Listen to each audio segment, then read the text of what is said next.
Hey everybody, it's Jason Blaha here representing Jason Blaha Strength and Fitness, and today I want to chat with you guys and gals about how moderating foods or saying not to demonize foods is not an evidence-based approach. But a quick reminder, if you guys will please click like down below, be greatly appreciated.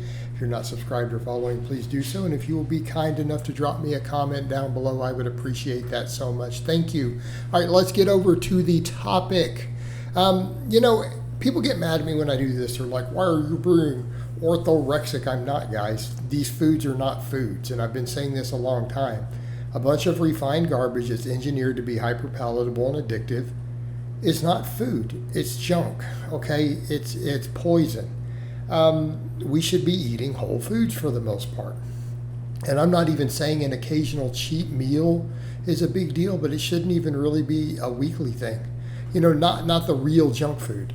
And so, we look at this and people try to claim that they're an evidence-based, but it's all the flexible dieting people who are like, well, if you just count calories, you'll lose weight. But we're not talking about just weight loss. When you look at the data, and like here at the end of June, a big meta-analysis came out in Nature, right? Nature, this is a prestigious research publication. 15 doctors were involved in this meta-analysis, looking at something like 90 studies. And they did a deep analysis of specifically, we don't need to go into the trans fats because trans fats are illegal in the U.S. now. The biggest chunk of my audience is in the U.S. So I'm not going to go into that, but they covered sugar sweetened beverages. For those who don't know, we call that soda or whatever in the U.S. My British audience call them fizzy drinks, which is really funny. But again, soda or pop or Cokes or whatever you call them. They did that, and then they looked at refined meats, what they're calling processed meats. To understand what they mean by that, they're talking about bacon, sausage, right? The stuff full of nitrates and really high in saturated fat concurrently is what they were talking about. So those are examples of the two biggest ones. It's going to be bacon, sausage, salamis, things like that. Okay. And when you look at this data, they determined, wow, that moderation doesn't work. Moderation reduces the harm. It doesn't remove it. When you start digging through, they're like, oh yeah, we found that very small of any amount of sugar sweetened beverages above 0.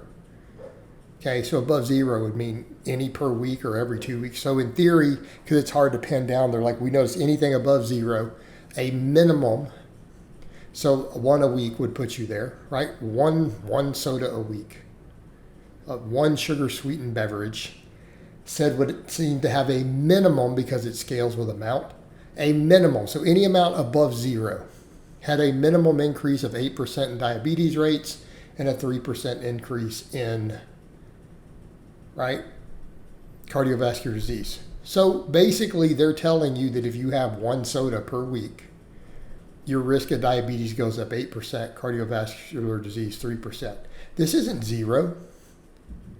So when people are like, oh, having a couple here and there isn't going to hurt you as long as your calories are accounted for. Well, that's not evidence-based. This meta-analysis is saying, no, it's saying the opposite. We got into the refined meats, and they determined something like 0.6 grams or 0.5 grams up to 57 grams a day. Do you understand how little that is? That's like half a slice of bacon. The moderate amount, most modest amount. So again, if you have half a piece of bacon with your breakfast every morning, they're like, yeah, 11% increase in diabetes, significant increase in colon and rectum cancer.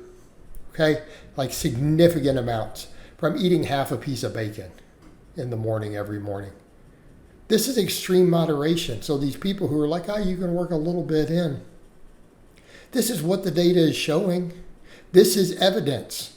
And again, we're talking a large-scale meta-analysis that's published in Nature at this point. It's very easy to find.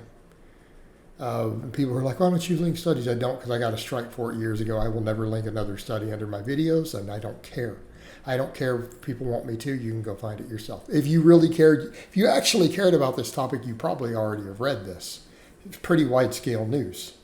But the point is, yeah, I'm not losing my check marks because people don't want to look up studies. I'm just not risking it. But back over to that point of how can people then claim, oh, you can't demonize foods? Well, really? But all these PhDs can. All these researchers, these medical doctors and PhDs in nutritional science, they're sure demonizing it and saying, look, even in moderation amounts, very small moderation amounts, we're still seeing measurable harm. The safe intake of them is 0. Like any intake, so we can't determine a minimum safe intake. Therefore, the safe intake is 0. That's what they're saying. This is what the evidence says. Of course, some people will respond with, well, doctors and researchers don't know everything. Well, I'm going to go out on a limb and say that if a doctor, this is his field of study, and they're analyzing large amounts of data and looking at it, they probably know more than you do. No, they don't know everything, but statistically, who is more likely to get it right? This is what I ask people. You're right, doctors don't know everything. They make mistakes, scientists make mistakes. But if push comes to shove, most of you out there with your own backgrounds and your own knowledge, if it comes to knowing how much bacon or soda can influence diabetes rates, who's more likely to get it right? You or the researcher who just did a meta-analysis of 90 studies and did a deep analysis of it and came up with exact percentages of how much this small amount seems to increase? Who's more likely to be correct? Just if you had to gamble on it, right? So when people say that silly stuff, it's like, okay, so if you had to gamble your entire home and everything you own, right? Like, so let's say $1 million, like you owe $1 million and they'll confiscate all your stuff. If you lose the bet, who are you betting on? Exactly. Yeah, you're not betting on the soccer mom, holistic medicine person, whatever, babe, gal, carnivore, whoever. You're not betting on her. You're probably betting on the researcher with the PhD in the field. If you had something to lose, really something to lose, so just stop. But this is what the data shows. This is what the evidence is, that these foods, even in small amounts, are harmful. In other words, guys, looking at this, bacon and sausage and sugary sodas cause harm even in very small amounts, measurable statistic increase of risk. So who's demonizing the food? Is it me demonizing this stuff? Is it those of us who are saying, hey, you should eat healthy all the time, it would be a good idea? Or is it literally the scientific evidence being compiled saying, hey guys, junk food is bad for you. Highly refined garbage, nutritionally void garbage like this is bad for you. And people say, you can't put that on it, but the data says it's bad for you. It literally is bad for you, therefore it's bad food. That's not demonizing it. It's like saying, quit demonizing rat poison. Some of us enjoy eating it. Right. It's the same. That would be the same level of stupidity. All right, guys, so that's really all I have to say on that today. I hope it's been informative, and I'll talk to you guys and gals next time.